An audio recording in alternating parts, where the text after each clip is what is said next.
both was about to discover a nightmare beyond his darkest imagination. Did you shoot these two women? And I literally said, they were shot. That was the moment at which it all just kind of caved in. My world was gone. It felt like suspended reality. It just wasn't real. Hi everyone, my name is Sophie, and today we're going to take a look at another horrible case with you. Mark Gerardo first spotted Jennair Cox in the summer of 1986, working behind the counter at a Taco Bell in Fort Wayne, Indiana. He was 18, she was 16, and something about her free-spirited nature drew him in like a moth to flame. But Mark was too shy to make a move, a decision that would haunt him for decades. 4 years later, their paths crossed again. This time, Mark found the courage to ask her out. Jennair was everything Mark wasn't. Wild, independent, a beautiful rebel who played by her own rules. Her childhood friend Melissa Murphy remembered how Jennair lit up when she talked about Mark. She told Murphy this is the one, she would do anything for Mark. On October 23rd, 1993, Mark and Jennair exchanged vows. He was 25, she was 23, and together they seemed destined for the American dream. Mark would later say, "We were happy. I couldn't imagine not being with her for the rest of my life." For the first decade, their marriage thrived. They built a successful marketing company together, Gerardo and Company, where they worked side by side creating campaigns and building their future. But even then, cracks were beginning to show.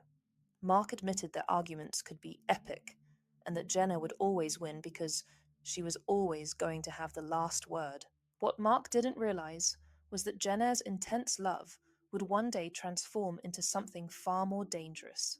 In November 2011, the couple relocated to Greenville, South Carolina, where they had both found new jobs in marketing. For a while, it seemed like their marriage had found new life. Mark described it as somewhat of a renaissance for their relationship, frequently exploring the state's scenic mountains and beaches. Mark landed a position as creative director at Up and Up, a higher education marketing agency, working with prestigious clients like the University of North Carolina, Clemson, and Auburn. Jennair took a position at Circor Instrumentation, a manufacturing facility headquartered in Spartanburg. For 6 years, life in the South seemed perfect.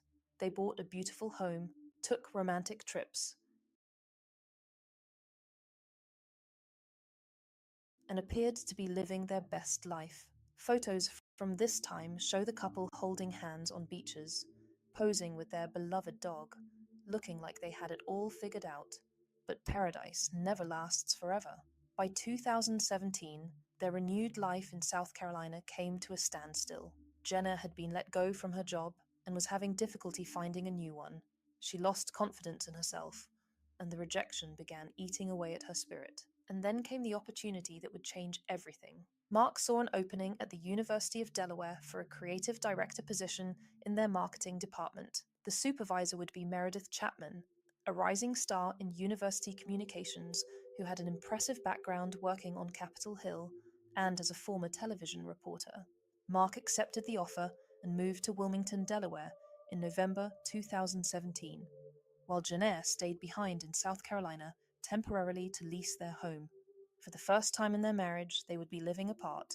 Mark spent his first 45 days living alone in Delaware. During that time, he got to know Chapman well. She was everything that had been missing from his life lately: energetic, accomplished, and genuinely interested in his ideas and opinions. Chapman was 33 years old, a 2007 University of Delaware graduate who had revolutionized social media on campus and spearheaded major website overhauls. She taught cheerleading at Newark High School, served on the board of the Newark Senior Center, and had even run for Delaware State Senate in 2016. She was married to Luke Chapman, a Newark City councilman, though their marriage was already heading toward divorce. One day, Chapman asked Mark out for a drink. It was easy to talk to her, and before they had gone home, he had told her about losing his parents and his brother. He also spoke about his marriage, even if it was not necessarily in a negative way. What started as innocent workplace conversation was about to become something that would destroy 3 lives. Chapman confided that she was 9 years into an unhappy marriage. Mark found himself drawn to her in ways he hadn't felt in years. Here was someone who appreciated his work, who made him feel valued and heard. During an ABC 2020 interview, Mark admitted, "I became smitten by my new, younger boss. It felt amazing to be around her. I was confused by the feelings I was having, to be honest, until it became a little bit more forward with a dinner that we had. It was more of a date." Mark told Chapman that whatever was about to happen couldn't because he cared for his wife. But he soon realized that he also couldn't give up on the feelings he was developing for Chapman. Before Jenner had even made it to Delaware, her husband and Chapman had already expressed their love for each other. Mark said it felt right to tell Chapman that he loved her and that it was a very powerful feeling. What Mark didn't know was that Jenner was already beginning to suspect something was wrong. When Jenner moved north in December 2017, Mark said she could sense he was distant, and it wasn't long before she confronted him about her suspicions that there could be another woman. Mark recalled that Jenner finally asked him, "What's up with you? You're acting different." She said specifically, "It's Meredith, isn't it?" At first, Mark denied everything, but Jenner's instincts were razor sharp, and she began keeping tabs on him in ways that would later prove chilling. She would know things about Mark and Chapman for which he couldn't understand how. By February 2018, Jenner was posting on the neighborhood app Nextdoor, seeking recommendations for divorce attorneys. She wrote, "I just transferred to Delaware in December for my husband's new job, and he's telling me he wants a divorce." A month later, in March, she was back on Nextdoor, describing her marriage as being on the brink of divorce and seeking recommendations for marriage counselors. But Jenner wasn't just seeking help, she was planning something far more sinister. On Valentine's Day 2018, as couples across America exchanged gifts and romantic gestures, Mark finally told his wife about his affair. It was supposed to be a day of love. Instead, it became the beginning of the end. Jenner made her own shocking confession. She had hired a company to gain access to his phone, allowing her to read his texts, see his photos, and review records of calls he had exchanged with Chapman. The betrayal was mutual, but Jenner's went far deeper than Mark could have imagined. Mark and Jenner agreed to attend marriage counseling, but on the day of their second session, Mark was putting on his jacket when he felt something bulging in the lining of his coat. Although he initially thought it was an anti-theft device within the lapel, he cut it open and discovered that it was actually a recording device, and that, with its light flashing, it was recording him at that very moment. Mark confronted Jenner, who told him, "She wanted to understand the degree to which Meredith and I were in the relationship. She was determined there was a plan between Meredith and I, and she was trying to listen to what that plan was." The marriage was now officially over, but Jenner's surveillance was just beginning. What Mark discovered next would chill him to the bone. Jenner had opened a bank account and secret credit cards days after Mark admitted to the affair. She used these cards to purchase equipment for an elaborate surveillance operation that would make professional spies jealous. In credit card statements, Mark found transactions for a lock-picking kit he believes she used to break into his office, computer hacking software, DNA testing for his clothes, and a sophisticated GPS tracking system she personally installed on both his and Chapman's cars. She had planted multiple recording devices in his clothes, cycling them in and out. Mark found files containing hundreds of hours of audio that his wife had recorded, even transcribing the audio into notebooks. All 12 of them. Mark also found over 400 images of private conversations between him and Chapman on Snapchat. "My best guess as to how she gained access to my phone was in the middle of the night. I was sleeping on the couch, and she put my thumb on the reader," he said. But the most terrifying discovery was yet to come. Mark found a receipt showing Jenner had bought a gun close to 5 weeks before she would use it. He also found the box for the gun. "The fact that there's a gun in the closet that I didn't know existed, it's unbelievable to think we were headed towards what I hoped would be a civil end," he said. The woman he had been married to for nearly 25 years was planning something unspeakable. Receipts revealed Jenner went to a firing range 3 times before the murder. The last time she went was just hours before she took Meredith's life and then her own, Mark said. Cross-referencing records and calendars, Mark believes he spoke to Jenner while she was at the shooting range. On an audio recording from his car, his wife is heard claiming she was wrapping up and going home to do taxes on the day she first visited the firing range. Mark later said, "It's chilling to hear her act that normal and standing in a gun store." Meanwhile, Mark told his wife that he planned on filing for divorce in May after he had met Delaware's residency requirements. Chapman had just accepted a new position at Villanova University and moved into a new home in the wealthy mainline region of suburban Philadelphia. Jenner began to see a divorce coach while Mark agreed to his wife's requests, including going on hikes and having dinner together in the coming weeks until he officially moved out. Everything seemed to be proceeding toward a civilized divorce. But Jenner had other plans. She also left behind a revealing letter to her family she had begun writing weeks before the crime, laying out her private thoughts and plans. The 15-page letter revealed that Jenner had borderline personality disorder and detailed how she would have killed Mark too if he had walked in on the crime. The stage was set for a tragedy that would destroy two families forever.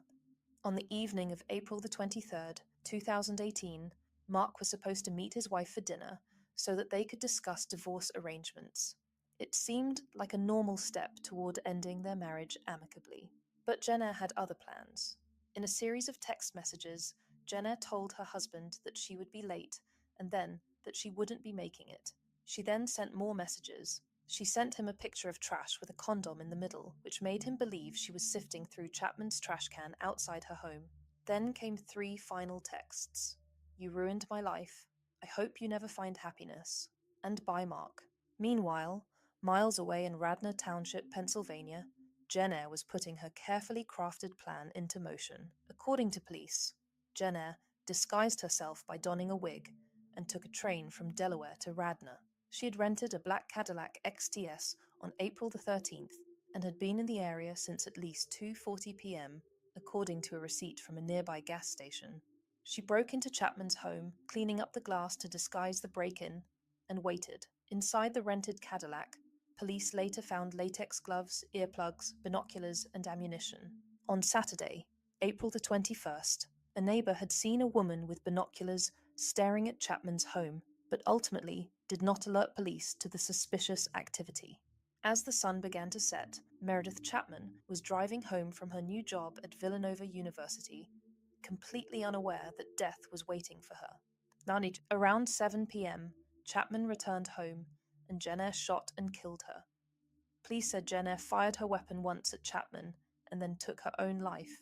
Mark, meanwhile, was growing concerned when Chapman didn't respond to his texts. When his attempts to reach Chapman by text went unanswered, Mark rushed to her home expecting to find a confrontation between his wife and Chapman. But when he arrived, he found Chapman face down on her kitchen floor with a pool of blood forming around her head. Nearby, he found his wife's body also laying on the floor. Mark screamed an obscenity and ran to Jenner's body. "I just said, baby, what have you done?" Tim Mulvey, one of Chapman's neighbors, was there when Mark arrived at the house. Mark told Mulvey to call 911. When police responded to the call of shots fired in the wealthy, quiet suburb known as the Main Line, Mark Gerardeau was one of the first people they came upon. Police Chief Christopher Flanagan said Mark seemed to be hyperventilating and was placed into the back of an ambulance before being brought to the police station as the prime suspect in the crime. But after questioning him and finding the gun used in the deaths underneath Jenner's body, police determined that she had broken into Chapman's home before murdering Chapman and then killing herself. Police Superintendent William Colarulo said, "It's not a love triangle. You had a man who was married that was having an affair with this other woman. The wife knew about it, and this was a calculated, planned attack. She broke into the house. She was lying in wait, and she shot her as soon as she walked in, and then she shot herself. The nightmare was over, but the pain would last forever." In the days following the tragedy, the true scope of Jenner's planning became clear. Mark discovered that Jenner had bought lockpicking kits, surveillance equipment, DNA testing kits, and GPS tracking systems using credit cards he had no knowledge of. She had even notified the university about Mark and Meredith's relationship, leading to both of them being removed from their jobs. The community was devastated. Chapman's family released a statement calling her a beacon of light to anyone who was fortunate enough to meet her.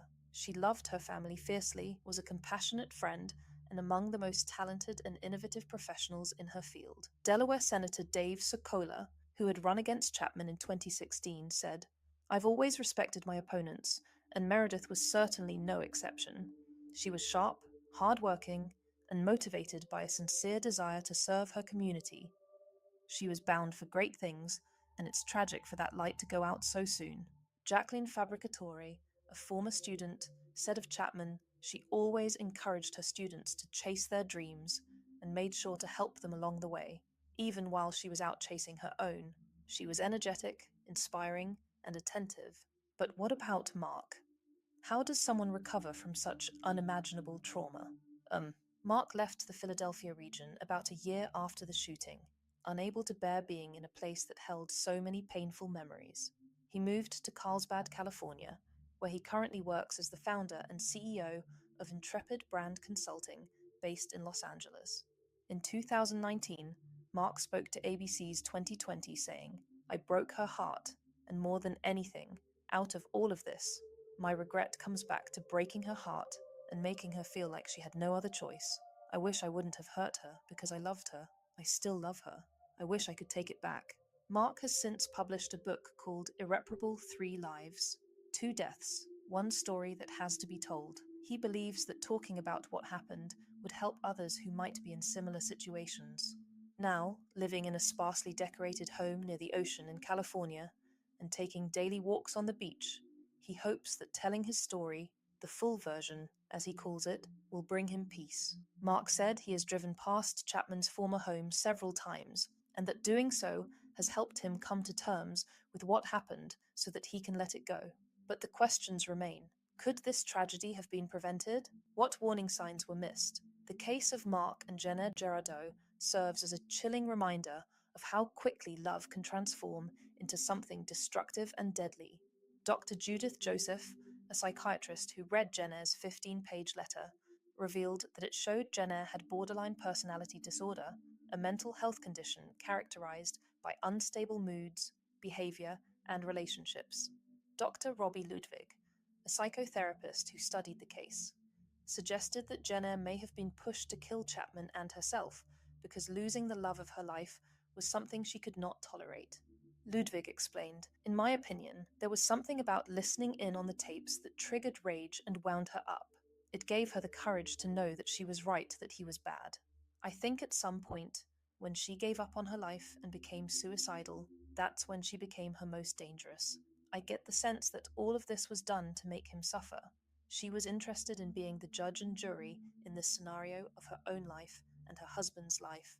The technological tools that Jenna used, GPS trackers, recording devices, phone hacking software, show how modern technology can enable obsessive behavior in ways previous generations could never imagine. Her ability to monitor every aspect of Mark's life created a digital prison that ultimately became a death trap. 3 lives were forever changed that April evening in 2018. 2 brilliant women lost their futures, their dreams, their chance to make a difference in the world. Mark lost his wife of 25 years, and the woman he thought he'd found new love with. Families were shattered, careers were ended, and a community was left asking how something so horrific could happen to people who seemed to have everything going for them. The warning signs were there: the controlling behavior, the surveillance, the desperate pleas for marriage counseling. But like so many cases of domestic violence, those signs were either missed or minimized until it was too late. Justice was never served in this case because the perpetrator took her own life.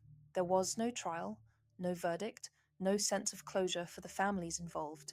Instead, there are only the haunting questions of what might have been different, and the painful reminder that sometimes the person who claims to love you the most can become the most dangerous person in your life. Today, Mark Gerardo continues to grapple with the guilt and trauma of that terrible night. He has learned to live with the knowledge that his choices contributed to a tragedy that destroyed multiple lives. His story serves as a cautionary tale about the devastating consequences of infidelity, the dangers of untreated mental illness, and the thin line between love and obsession.